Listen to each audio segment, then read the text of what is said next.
Morning, welcome back to my channel বাপুন.মৌমিতা চ্যানেলের সঙ্গে জানাই আরও একটি নতুন ভিডিও। অনেক অনেক ওয়েলকাম। কেমন আছো তোমরা সবাই? আশা করি খুব ভালো আছো। আমিও আছি মোটামুটি, তোমাদের ভালোবাসায় ভালো। তো সকাল সকাল ঘুম থেকে উঠে ফ্রেশ হয়ে এই যে বসে পড়েছি। কি কিনে দেখতে পাচ্ছ, কাজু বাদাম, তারপরে বিস্কুট, তারপরে আমন্ড বাদাম, খেজুর। গতকাল রাত্রে বাদামগুলো ভিজিয়ে রেখেছিলাম। এই বাদাম না ভিজিয়ে তো আর খাওয়া যায় না। আমার প্রেগনেন্সির আগে এই বাদামগুলো তোমাদের দাদাভাই বরাবরই ঘরে রাখতো, তো মাঝে সাঝে খাওয়া হতো, তখন অতটা অসুবিধা হতো না। কিন্তু এখন একদমই খেতে পারি না। এই যে মানে বিশেষ করে কাজু বাদাম আর ওই আমন্ড বাদামটা একদম খেতে পারি না। মানে মুখে দিলেই ওটা মানে চাবাতে গেলেই বমি আসে। তারপরে যে খেজুর নিয়ে নিয়েছি, ওই খেজুর হচ্ছে চাবিয়ে মিষ্টি মিষ্টি লাগে একটু। আর খেজুর তো আমি বরাবরই ভালোবাসি খেতে, তো ওই খেজুর দিয়ে চিবিয়ে জল দিয়ে গিলে খাই। কি করব বলো? আর এগুলো না খেলেই নয়, খাওয়া ভীষণই দরকার আর কি। আমি তো সেরকম শক্তিশালী সেরকম কিছু খেতেই পারি না।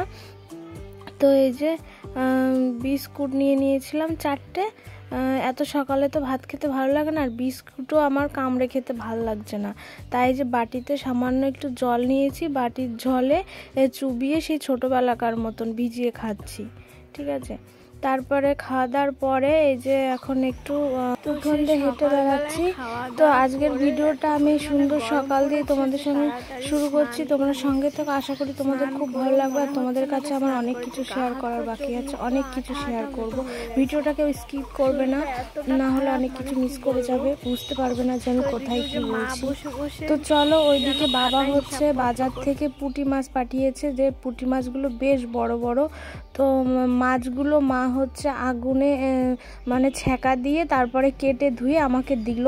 তো আমি মাকে বলছি যে মাছ তো আমি সেরকম একটা ভালো খাই না, আর খেতেও পাচ্ছি না, তো মাছগুলো দাও, আমি মুচমুচে করে ভাজি। আর কয়েকটা পান্তা ভাত আছে, তো গরম ভাতও আছে। তো আমি মাকে বলছি আমি গরম ভাত খাবো না, আমি মাছ ভাজা দিয়ে যদি কটা পান্তা ভাত খেতে পারি, দেখি পারি কিনা। তা মা আর কিছু বললো না, মা বলছে ঠিক আছে। আর অনেক দিন পান্তা ভাত খাওয়া হয় না, তো পুঁটি মাছ দেখে মনে হলো যে মাছগুলো যদি আমি মুচমুচে করে লাল লাল করে ভাজি, সেই ভাজা মাছ দিয়ে যদি পান্তা ভাত খেতে ভালো লাগে, তাই আর কি। তো আমি মাকে বললাম তুমি মাছগুলো কুটে বেছে ধুয়ে এনে দাও, আমি মাছগুলো সুন্দর করে ভাজি। আর একদম অল্প কটা ভাত আছে, পান্তা ভাত। আর মা গরম ভাত সকালবেলায় তো রোজই রান্না করে, বাবা সেই ভাত খেয়ে বেরিয়ে যায় কাজে। তো তোমাদের আর একটা কথা বলি, আমার না বাজারঘাটে যেসব সবজি কিনতে পাওয়া যায়, মাছ মাংস, আমার সেগুলোর প্রতি না কোনো রুচি নেই, কোনো লোভ নেই। শুধু খেতে ইচ্ছে করে কি, মানে বনে আমাদের বাগানে কিংবা আশেপাশে যেসব শাক সবজি এমনি এমনি হয়, যেরকম ওই যে কী শাক বলে, শাকগুলোর নাম আমার ঠিক মনে পড়ছে না, তবে বাগানে আশেপাশে যেরকম শাক সবজি যেগুলো হয় আর কি, যেরকম ঘাটকোল 1 নম্বর, ওলের ডাঁটা, তারপরে আরও অনেক রকম শাক টাক হয়, সেগুলোর আমার নাম ঠিক মনে পড়ছে না। খাওয়ার সময় মনে পড়ে যে এই শাকটার নামেই। তো এইগুলোই ভালো লাগে। আর বাড়িতে এমনি যদি ভালো লাগে খিচুড়ি, তারপরে এমনি ঝোল খিচুড়ি, শুকনো খিচুড়ি, তার সঙ্গে কোনো কিছু মুচমুচে ভাজা, ঠিক আছে, এই সব খেতে ভালো লাগে। মানে ভাজা ভুজি এই সব খেতে ভালো লাগে। আর ঝাল ঝাল টক টক লবণ এইসব জিনিস খেতে ভীষণ ভালো লাগে। তো মাছগুলো তোমাদের সঙ্গে কথা বলতে বলতে ভাজা হয়ে গেল। আর এই যে লঙ্কাও ভেজে নিয়েছি কটা। আর এই যে বাবা আজকে বাজার করে নিয়ে এসছে, দেখো ঘাটকোল, ঝিঙে, লঙ্কা, আর আমার জন্য একটা আইসক্রিম নিয়ে এসছে। তো এই যে দেখতে পাচ্ছ মাছগুলো কত সুন্দর করে ভেজেছি। আর তোমাদের বললাম না একদম অল্প কটা ভাত ছিল, একদমই অল্প কটা, ছোট্ট একটা থালায় ভাতগুলো নিয়ে নিয়েছি। এখন এই ভাজা লঙ্কা দিয়ে লবণ দিয়ে ভাতগুলো চটকে মাখাবো, আর ভাজা মাছ দিয়ে কামড়ে কামড়ে খাবো। তো তোমরা এরকম কে বা কারা এরকম মানে পান্তা ভাত দিয়ে পুঁটি মাছ ভাজা খেতে ভালোবাসো, কমেন্টসে কিন্তু জানিও। আর তোমাদের আর একটা কথা বলি, তোমাদেরকে প্রথমেই বলেছি যে তোমাদের সঙ্গে আমার অনেক কিছু শেয়ার করার বাকি আছে, শেয়ার তো অবশ্যই করব। তো ভিডিওটা কন্টিনিউ দেখতে থাকো, আমি অবশ্যই বলবো, ঠিক আছে। তো যে কথাটা বলবো করছি, বলতেই পারছি না, তো সেই কথাটা বলি।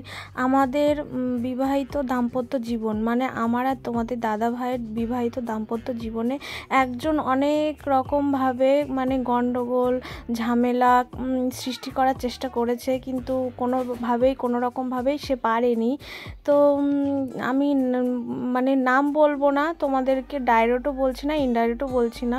তো তোমাদের কাছে একটা কথাই বলবো যে এখন যেহেতু তোমরা সবাই জেনে গেছো যে আমি মা হতে চলেছি এই প্রথমবার, এই সময় কী দিয়ে কী করা ভালো, কী দিয়ে কী করা ভালো নয়, কী করা উচিত কী করা উচিত নয় সেসব তো আমি কিছু জানি না। তো তোমাদের একটা কথাই বলবো যে তোমরা কমেন্টস করে আমাকে সবটা জানিও।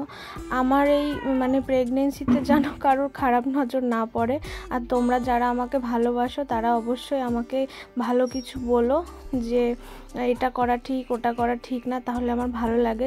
তো তোমাদের মধ্যে যে বা যাদের মনে যত রকম প্রশ্ন আছে সবাই তোমরা কমেন্টস করবে, আমি অবশ্যই তোমাদের কমেন্টসে রিপ্লাই দেবো, ঠিক আছে? তো আমার ভাত খাওয়া প্রায় হয়ে এসেছে, একদমই অল্প কটা ভাত ছিল, আর বাবা আইসক্রিম নিয়ে এসছে তো মানে গলে গেল মনে হয়। তো ভাবছি ভাত খেয়ে এই যে আইসক্রিমটা নিয়ে বসেছি। তো আমার না আইসক্রিমের যে কেমন একটা গন্ধ, আগে তো ভীষণ ভালোবাসতাম কিন্তু এখন একদম ভালো লাগে না, কেন জানি না। তো আর খাবো না ভাবছি, কেমন গা পাকাচ্ছে, গা গোলাচ্ছে। তো বাবা এনেছে, খাইনি বলে বাবা বলছে তুই এখনও আইসক্রিমটা খাসনি, আইসক্রিমটা গলে গেল। তাই মাকে ডাকছি যে আমি আর আইসক্রিমটা খাবো না, তুমি খেয়ে নাও, ঠিক আছে? কেমন যেন একটা লাগছে। তো এই যে এদিকে যে মা রান্না বসিয়েছে আমার প্রিয় ঘাটকোল, দেখো আজকে আমি ঘাটকোল দিয়েই ভাত খাবো, ঠিক আছে? আর গাছের যদি থাকে পাতি লেবু তাহলে তো আরও ভালো লাগে। আর এইখানে যে মা পুঁটি মাছ দিয়ে ঝিঙে রান্না করেছে, আর এই যে মিক্সি বাটিতে মশলা করা রয়েছে, মাংস রান্না করবে, ঠিক আছে? তো এই যে এখন যাচ্ছি রোদের মধ্যে, ভীষণ রোদ, এখন হচ্ছে বেলা 1টা বাজে, এখনও আমি স্নান করিনি, ভাত লেবু তুলে নিয়ে এসে তারপরে স্নান করব।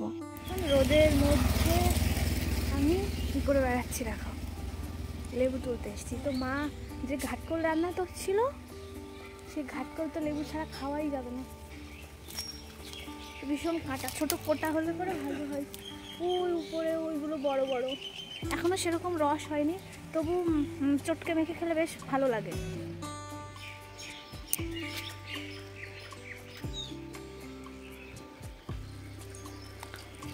আর একটা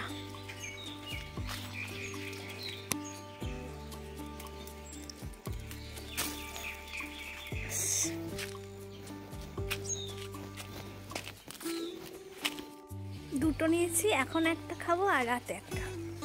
তো লেবুতে এখনও সেরকম রস হয়নি, কিন্তু গন্ধটা তো খুবই ভালো। তো এই যে স্নান করে নিয়েছি। তো মা কী দিয়ে কী রান্না করেছে তোমরা তো জানোই, দেখিয়েছি। আমার প্রিয় ঘাটকোল রান্না করেছে, আর পুঁটি মাছ দিয়ে কি যেন ঝিঙের তরকারি করেছে। তো আমি তো ঝোলের মাছ খাই না অতটা, ভাজা মাছ হলে মুচমুচে হলে একটু খাই, ঝোলের মাছ একদমই খাই না। আর হচ্ছে মাংস রান্না করেছে। তো মাকে আমি বলেছি আমি ঘাটকোল আর লেবু দিয়েই খাবো, আর কোনো। তো এই দেখো কি দারুণ লাগছে ঘাটকোলটা দেখতে, আর আমি নিয়ে নিয়েছি পুরো গোটা একটা লেবু কেটে। তো এই ঘাটকোল দিয়ে লেবু চটকে এখন খাওয়া হবে। তো চলো খেয়ে নিই। আর কে বা কারা ঘাটকোল খেতে ভালোবাসো কমেন্টসে কিন্তু জানাতে ভুলবে না। তো চলো আজকের ভিডিওটা আমি এই পর্যন্ত রাখছি, নেক্সট ভিডিওতে তোমাদের সঙ্গে আবার দেখা হবে। তোমরা সবাই খুব ভালো থেকো, সুস্থ থেকো, আর চ্যানেলে নতুন হয়ে থাকলে চ্যানেলটিকে অবশ্যই সাবস্ক্রাইব করে পাশে থাকা বেল বাটনটি বাজিয়ে দিও। তো চলো টাটা।